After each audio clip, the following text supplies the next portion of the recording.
మరోసారి ట్రంప్ టారిఫ్ల మోత మోగింది. భారత్ సహా 17 దేశాలపై అమెరికా కొత్త సుంకాలు విధించింది.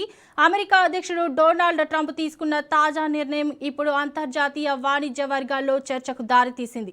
వెట్టి చాకిరీ నిర్మూలనలో ఆయా దేశాలు తగిన చర్యలు తీసుకోవడంలో విఫలమయ్యాయనే కారణంతో కొత్త టారిఫ్లు విధిస్తున్న అమెరికా ప్రకటించింది.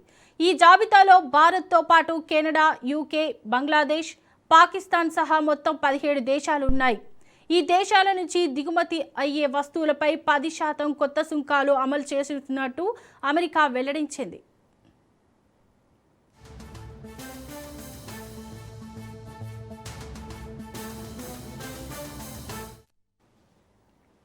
అమెరికా తాజా నిర్ణయం ప్రభావం ఆయా దేశాల ఎగుమతులపై పడే అవకాశం ఉందని వాణిజ్య నిపుణులు చెబుతున్నారు. ముఖ్యంగా అమెరికా మార్కెట్పై ఆధారపడిన రంగాలు ఈ టారిఫ్ల ప్రభావాన్ని ఎదుర్కొనే అవకాశాలు ఉన్నాయి. మరోవైపు భారత్పై అమెరికా తీసుకున్న ఈ నిర్ణయంపై ఢిల్లీ నుంచి ఎలాంటి స్పందన వస్తుందనే అంశం ఆసక్తికరంగా మారింది. ఇరు దేశాల మధ్య వాణిజ్య సంబంధాలు బలంగా కొనసాగుతున్న నేపథ్యంలో ఈ కొత్త సుంకాలపై చర్చలు జరిగే అవకాశం ఉందని తెలుస్తోంది.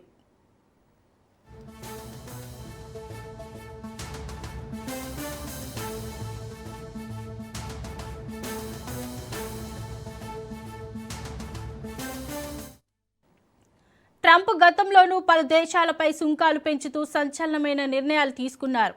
ఇప్పుడు మరోసారి టారిఫ్లను తెరపైకి తీసుకురావడంతో ప్రపంచ వాణిజ్య రంగంలో కొత్త పరిణామాలు చోటు చేసుకునే అవకాశం కనిపిస్తోంది.